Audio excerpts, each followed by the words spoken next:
Welcome back to Tabletop Assault. I'm Ross, and today I'm going to continue my segments on analysing the Chaos Space Marine Codex. Now, a few weeks ago, I think I asked you guys I finished up the HQs and I was like, what do you guys want to see next? And the general consensus when I looked and then began writing my analysis was the Chaos Space Marine unit itself. A lot of people struggling to see sort of the main uses for it or wanted to hear what my opinion on it was.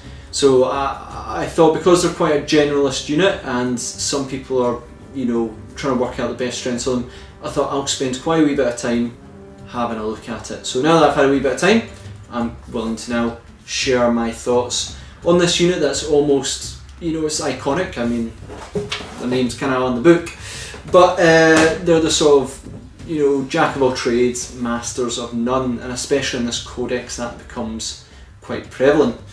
So yeah, how this works is that I'm going to speak about the unit as you see it is in the codex, so I'll talk about its stats, some of the war gear options that you get as well, and as well as special abilities the unit does have in it as well. After that, I then go into a bit more of my analysis, where basically I have a whole bunch of stuff basically talking about loadouts, suggestions and role suggestion for the unit within your army. I then speak about Legion traits because they are quite useful for Chaos Space Marines, psychic abilities and stratagems that might be of use. So yeah, with that, let's have a look at the Chaos Space Marine. So Chaos Space Marine has a movement value of 6, same as the Sparring Champion. You're probably going to know a lot of these stats, they're very general for Marines.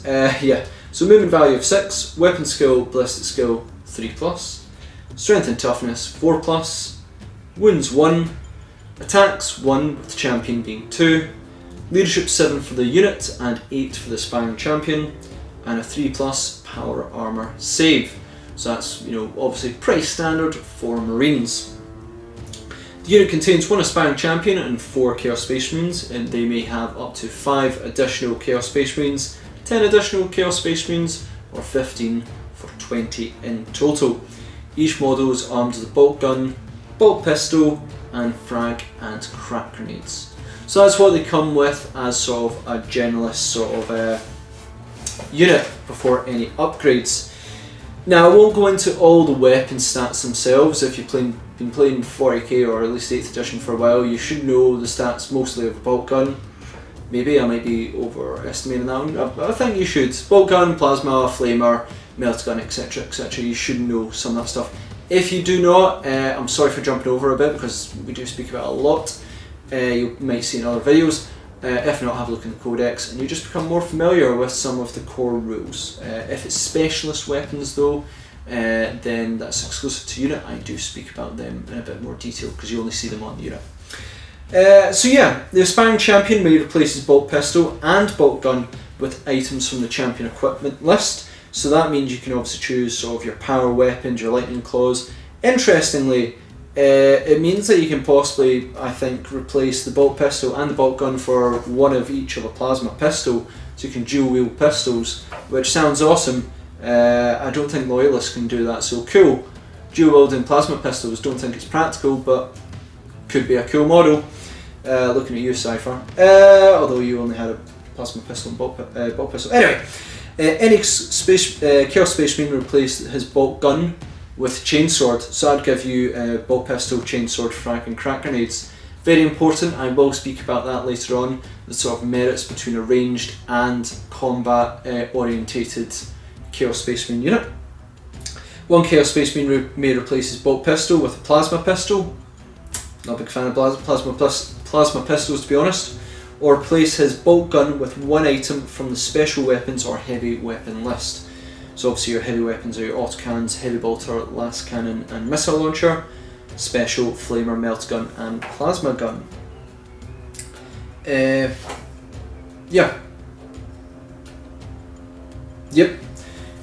One thing I would also note as well, Sparring Champion may also take combi weapons. I'll go into that into a lot more detail as well. Just was wondering when it was going to say combi weapons for them. It does. Sparring Champions combi weapons we will speak about. If a unit has 10 or more models, an additional Chaos Space Marine may take one item from again, the special weapons or heavy weapon teams. So you've got a choice. If you're running a 5-man squad, you can take one special weapon or heavy weapon. In a 10-man squad, you may take a further item in those. So it's the merits of big squads, smaller squads. Again, I'll go into that in a wee bit more detail. And finally, one model may take a chaos icon. Don't really speak about the chaos icons as much. I've never really been sold on them. You can really save sort of for the. Some of them they are quite good, some of them not so much. I believe there's one that adds one to leadership, which can be good. Death to the False Emperor if you are combat orientated. Leadership. Generally, you know, icons I've never really been sold on. I've a bit struggling on that one. Anyway, so yeah, in terms of abilities, they have Death to the False Emperor. So, you know, if you don't know, Death to the False Emperor is very combat orientated ability.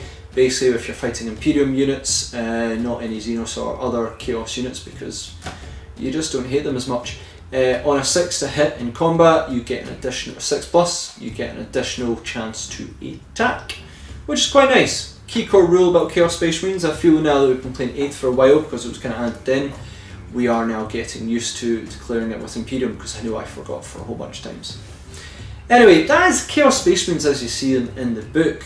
So what I'm going to do now is just talk about sort of Chaos Space Marines in terms of how I've used them and sort of their merits and uses in terms of different loadouts for them, as well as the merits versus cultists. With that, let's have and I'll speak about what I think basically the Chaos Space Marine unit versus cultists. So if you're going down the route of battalion, you're likely going to have to choose between cultists and Chaos Space Marines. So you'll be paying more points if you're arguing between these and cultists to work as your troop choice for the battalion. However, where cultists need to be a 10-man squad versus Chaos Space Marines only need to be a 5-man squad. This means the price difference is still about 75 points in the cultist favour, assuming no upgrades are taken in any way. So obviously with 75 points saved in smaller games, this can be pretty essential. In larger games, not so much. So for that essentially 75 points, what are you getting? With cultists in a small unit, you're really going to struggle to put on much damage to your opponent. And equally, cultists are just as easy to move, even in cover. Some dedicated firepower or pretty damaging charge can still whittle them away pretty simply. Small arms fire also makes them quite a viable target as well on them.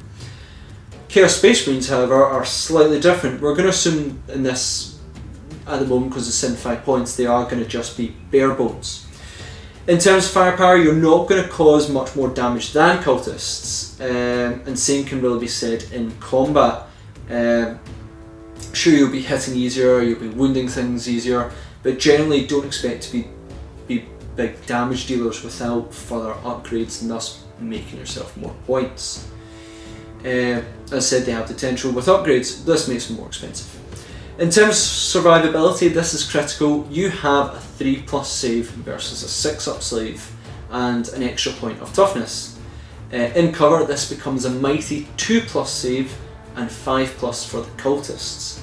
In games where you may be playing for points, this makes cultists a much more likely target for small arms fire, because you can reliably cause damage and shift them. Chaos Space Marines, if they're in cover with 2+ save, a lot less easier to shift, and you might not cause any wounds at all. However, you know, that might say, oh well, then I'm going to sit them in cover, try and get them near a point and, you know, generate some points because they're not going to die as easy as cultists. Equally, if your opponents are determined to remove either and put some proper firepower into either, or take a combat unit, you know, with them to try and shift them, then equally they're probably both going to have a hard time surviving. The difference is, what you could consider is that where Chaos Cultist may be only a minor unit, could probably, you know, shift a cultist, whether it be a tactical squad, rapid fires, and then charge into them, may cause enough damage that cause morale, and then win the point themselves. Against an entrenched Chaos Space Marine unit, not so much, maybe a bit more of an even fight. You know, but the other thing as well is, for instance, if it was a dedicated unit, say Devastators or something, where you may have gone, right, cool, I'll use a tactical squad to move the cultists, you might go, I'm going to have to put the Devastators into the Chaos Space Marines to assure I get that point, because you know, sometimes points make prizes. And so if you can move your opponent's Devastators away from firing at your Havocs onto your Chaos Space Marines, that might be worth it, because I know, if I'm to be brutally honest, I would probably still choose to take out the heavier units rather than give up a point. But the flow of game can differ, so it really just does depend on that one, where you have the advantage of cultists having essentially more wounds and being cheaper. They can also die pretty quickly. Chaos Space Marines do have the variety and do survive a bit more. Just when anything is stronger than, you know, vastly stronger or specialist, they both probably will die in droves. So yeah, I generally still stick to Chaos Cultists. I usually play about 1500 point games, and Cultists for very cheap unlocks a battalion rather than Chaos Space Marines. So with that though, there is still ways to take Chaos Space Marines and do a fair bit of damage. So I'm now going to speak about the merits of a ranged Chaos Space Marine unit versus a combat one, and some loadouts that make them actually a bit more appealing, maybe a bit more aggressive than the Chaos Cultists. I feel it's important to start us talk with discussing the different roles in which Chaos Space Marines function as a whole. This is whether you want them ranged or close combat. There are many configurations for ranged, not so much for combat. So the ranged function of Chaos Space Marines are still quite useful. They, as standard, can take all bolters, which will keep them cheap but won't really cause any damage. So we're going to analyse this in terms of how we want to get the most out of our Chaos Space Marine ranged units. So the first I'm going to start off with is a unit I call Sticking to Cover. Chaos Space Marines with bolt guns, bolt pistol, frag and crack grenades, and a heavy bolter. So this is ideal for a unit sitting back in the battlefield, preferably going for objectives, ideally in cover to make them more difficult to move. The bolt guns gives you a medium range to possibly pick off a few guys going up the field, while the heavy bolter is very cheap, long range, and can reliably damage some infantry. You could possibly replace this for a missile launcher or an autocannon, and with chapter approved, autocannon now is a lot cheaper than it was, I believe, so it becomes a bit more of a worthy choice. But the missile launcher does give you the sort of option of going after vehicles or heavier stuff and maybe cause some damage, or going for infantry as well. Which is the best? I am not 100% sure, and would love to hear your opinions on this. Me personally, I'm sort of edging towards the heavy bolter, mainly because it's not random amount of shots, it's got alright strength, alright AP, might pepper off a few guys, and it's cheap. So that's my thoughts on that one. I'd like to hear what you'd say on that one.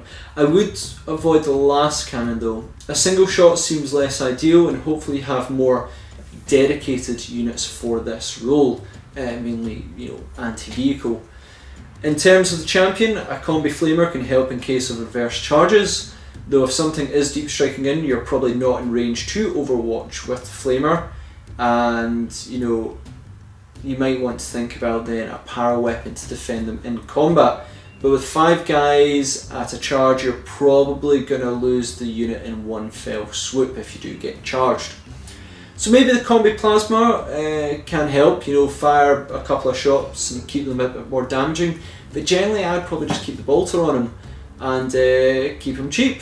You know, you're mainly just there as a battlefield unit, very cheap, hard to shift. You know, unless you've got a dedicated unit, then you can swap them away, and a heavy bolter just to pepper a few shots off.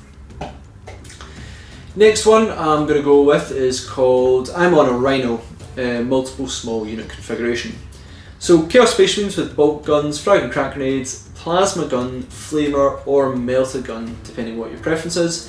And on the champion, I would highly advise a combi weapon, either plasma, combi plasma, combi flamer or combi melta, depending on what you plan to do. So I'm beginning to be more inclined that in a Rhino at range to go with 2 units of Chaos Space Marines rather than 1 large unit in a Rhino for ranged duty or mid-range duty. I traditionally have played sort of as a bigger unit in 8th edition so far, you know, taking a unit of 10 in a Rhino and take 2 specialist weapons with them as well. But you know what, after doing a bit of analysis, I'm now edging towards taking, you know, 2 multiple small units, because it can be quite cheap, you know, it's you know, I was going to spend points on them anyway. So having 2 units split up, but they can both fit in the Rhino, means that you're filling 2 unit slots as well in your troop choices. But there is pros and cons to doing it as a multiple small units rather than taking a unit of 10 in a Rhino. So pro, multiple threats. Your opponent will have to split fire to take both out and thus get to your special weapons. Pro, cover more of the battlefield. You can control more points and spread out a bit more, which can be important in some missions. Pro, morale damage may be harder to pull off.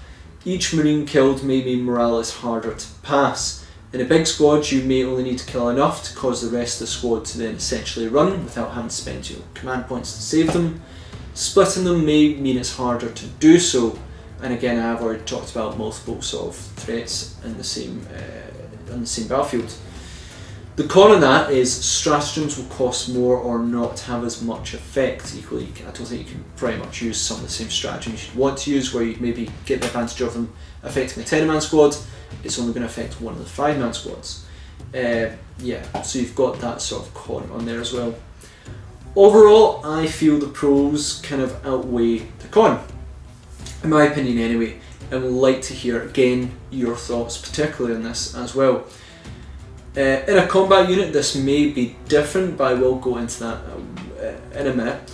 In terms of weapons, I probably prefer, surprise surprise, plasma the most. It's strong, it can affect multiple targets, and probably, you know, and it can supercharge if needed as well. It's just sort of a, you know, can do a bit of everything, and plasma's pretty hot in this 8th edition one. Flamers, you can choose flamers if you're facing a horde force, especially one if it's lightly armoured, which against a lot of hordes you might find that is the case. Does mean you'll probably get charged afterwards by an infinite amount of boys or hermagonts and you might die, but that flamer might cause a serious amount of damage in retaliation, especially if they fail the charge. Oh boy, it might do some damage. The Melta is trickier. I would only really take it as Alpha Legion. Sneak in and pray you get first turn and Melta the hell out of a badly placed vehicle. In this case, I would maybe go in a bigger unit so that it saves you in command points. Take 10 and take 2 Meltas in the unit. But again, if you lose first turn, boy oh boy, those Meltas are going to be gone, because no way is your opponent going to allow you to have like 2 Meltas right next to a tank. It's not going to happen. But say you do manage to Alpha Legion in and sneak in and then get Melta range, you can cause a wee bit of damage. Those bolt guns might not, but those Meltas hopefully can. Just pray the tragic time you don't roll double 1 or double 2 when you are in Melta range with them. It's not the one I'm most sold on. I personally would go plasma, but there can be situations when you go for it. So next one is going to be called It's Combat Time. Chaos Space Marines with bolt pistol, chainsword, frag and crack grenades, options of flamer and power sword on the champion if you're considering it. I didn't include plasma pistol in champion because I'm not sold on plasma pistols. So if I was going to field a combat Chaos Space Marine unit, I would probably take it in a 10-man squad. Why? Mainly as stratagems become more appealing for this unit, and a bit more unified help can be good. I would almost certainly take a power weapon, preferably a power sword, because it will help the rest of the unit versus the target. They are preferable in fighting. Anything that is tougher, sure that your champion might help, you know, with power fist. You may go, ha, I can fight back this dreadnought, but the rest of your squadron will be like, cool, these chainswords are not doing much in turn. So I prefer maybe a power sword, really, to just sort of go through units a little bit easier. Saying that, power fist can be super useful as well. Unit of 10 would be, a unit of 10 would be a total of 21 attacks, which can be really good. The only thing I would say is that it really needs to have some buffs going with it, whether it be a Dark Apostle for rerolls to hit, or an Exalted Champion for rerolls to wound, or even a Chaos Lords, and allows reroll 1s to hit. It just makes them that wee bit deadlier. The other problem is that there are by far deadlier units out there that cover this role, albeit more expensive, but they just do it so much better. Don't want to drop any names, Khorne Berserkers, but you know, so honestly I'm not sold on the combat variant of Chaos Space Marines very much. It also means you need to get to your opponent to cause damage, and in combat they can cause damage back at you as well. And even with no AP on the chainswords, the damage may be slightly also underwhelming. So yeah, when it comes to the combat variant of Chaos Space Marines, I just don't dig it. It's not my thing. I probably don't see it. Am I wrong in this? Let me know. So yeah, in terms of loadouts, multiple, 2 squads in a Rhino, separate them to make your battalion a bit easier. Have them with plasma guns in there and combat plasma, and then have a unit in the backfield for objective, and they can take a heavy bolter as well. Yeah, a bit more expensive than cultists, but going to be harder to shift and do more damage. That's sort of my suggested loadouts. So yeah, we'll go into the rest of sort of the way I format these. Is going to be Legion traits. So surprise surprise, all Legion traits may help these guys a lot, like the generalists they are. None are outright must-have, makes them amazing go-to choice, unlike other specialists in their role, but again, we'll speak about which ones can help them. So World Eaters, Butcher's Nails. When a unit with this trait makes a successful charge, you can make 1 additional attack with each of its models in the unit in the subsequent fight phase. This will boost your attacks from the combat's unit quite significantly, making them more deadly on the charge. If I actually described it very well there, I may have messed up there. But you know what, essentially, when you go World Eaters, do you know what becomes a troop choice in World Eaters? Khorne Berserkers. They become a troop choice. And so if you are going down the route of I want to chop things apart and I want to use a troop choice, Khorne Berserkers are probably the way to go. So yeah, nice that you can get an extra attack in the charge. Khorne Berserker boys, you know, I'll get to them soon. Alpha Legion, Hidden Plain Sight. Your opponent must subtract 1 from hit rolls that target units with this trait if they are more than 12 inches away. This is probably the Legion trait that most benefits the Chaos Space Marine unit, making them much tougher to take out, especially in cover.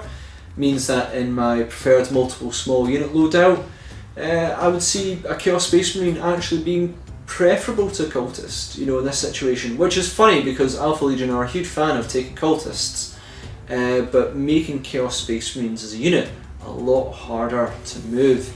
If you've got a couple of those heavy bolter ones sitting on objectives in the back, all the better. You know, they're going to be tougher to move. Iron Warriors, Siege Lord. Enemy units attacked by this unit with this trait do not gain any bonus to their saving throws in cover.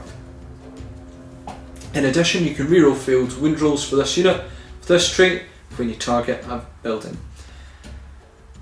Hey, so, you know, ranged Chaos Space Marines love cover and now they like denying you yours. So the problem I have for this one is due to the range of bolt guns, it means that you will struggle to get your opponent's entrenched forces, maybe like heavy weapons, you know, you'll struggle to probably reach them with bolt guns. Unless you move forward yourself.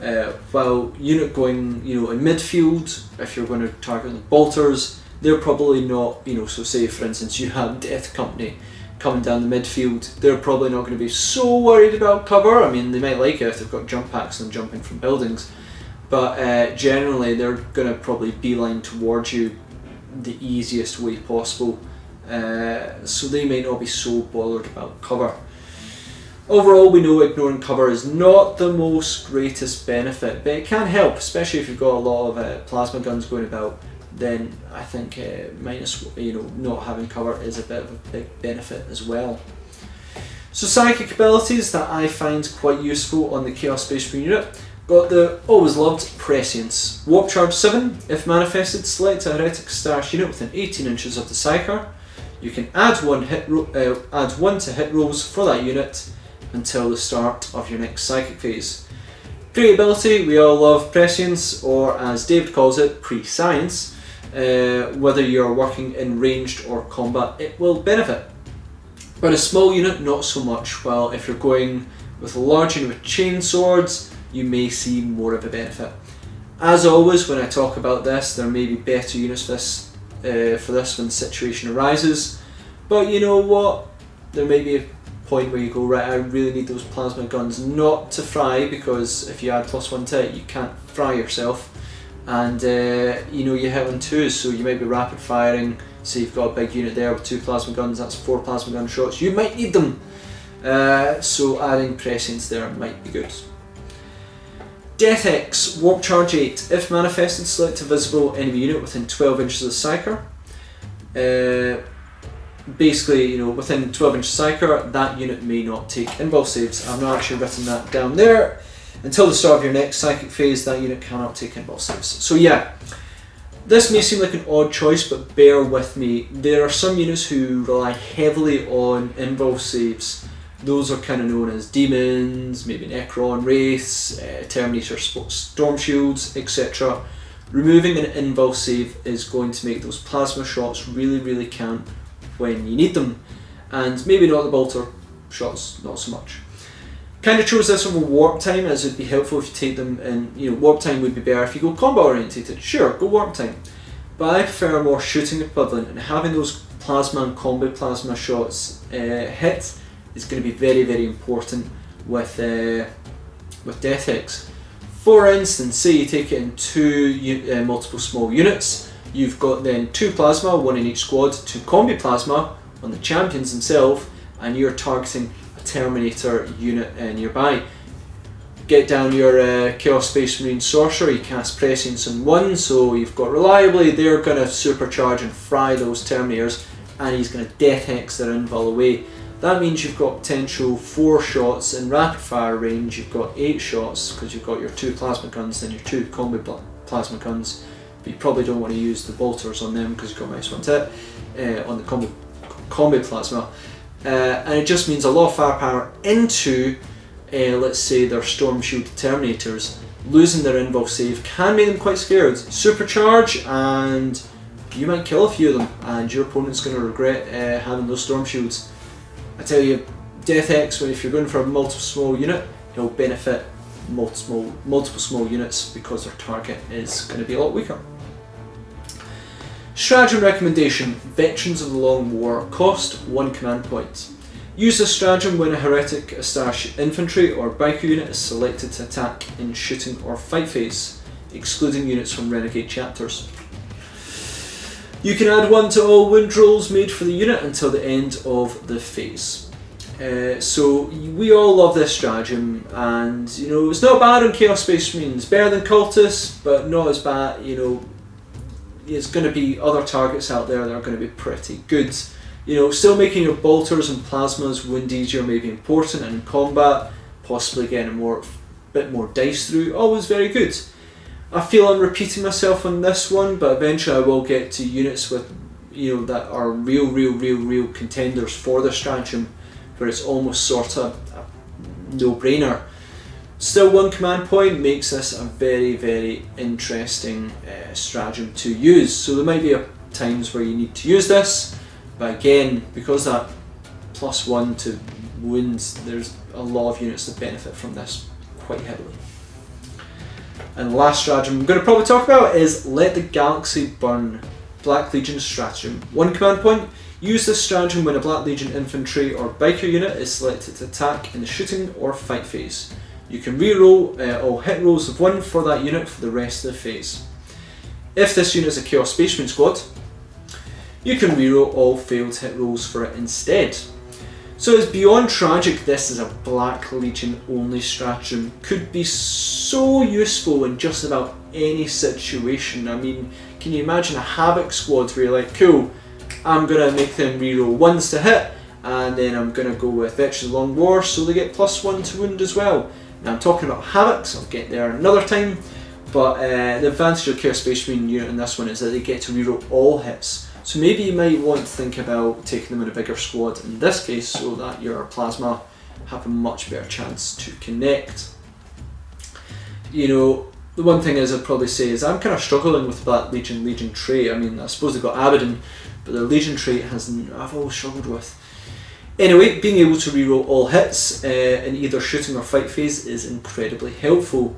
All rerolls are good and can protect you from your plasmas from frying themselves, which is all good. In a Black Legion force, this is going to have a lot of viable targets. Even when it is just reroll ones, there's going to be other units that might go, we may only begin reroll ones, we're going to cause a lot more damage than you rerolling all hits. So yeah, that is my thoughts on the Chaos Space Marine unit. I realise I may have actually skipped over icons there. I don't really play icons as much. I believe if I was to summarise them very, very quickly, on the combat unit you'll probably see the biggest bonus. You can go Icon of Wrath if you're Khorne, get to reroll charge. You're going to take Berserkers and take Icon of Wrath if they can, which I'm pretty sure they can. Search phase, nope.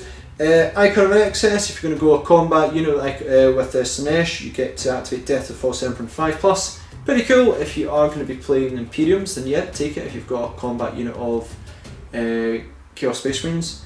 And finally, Icon of Vengeance, +1 to leadership. Not bad, not a must take. I've never taken an icon and I haven't noticed missing one yet on a Chaos Space Marine unit. So yeah, that was very quick. That was sort of my thoughts on the Chaos Space Marines. I hope you guys enjoyed it. It was something that was requested, so I hope I didn't rush it, and maybe I gave you some thoughts of thinking, oh well, maybe I'll try them instead of going with cultists instead. Maybe. You can let me know if I've convinced you in any way. Have I seen any merits in maybe having, as a battalion, 2 units in a Rhino, 1 in the backfield? Let me know, I'd love to hear your opinions. But you guys requested to see that, and seeing how as I've given my views, I would love to hear from you guys on your views on using Chaos Space Marines. So yeah, thanks again. Please comment, share, like and subscribe, and check us out on Patreon and social media, where you can see a bunch of stuff that we're up to and projects we're working on. Hopefully got some new stuff coming out very, very soon. So yeah, thanks again, and we'll see you on another Tabletop Assault Battle Report.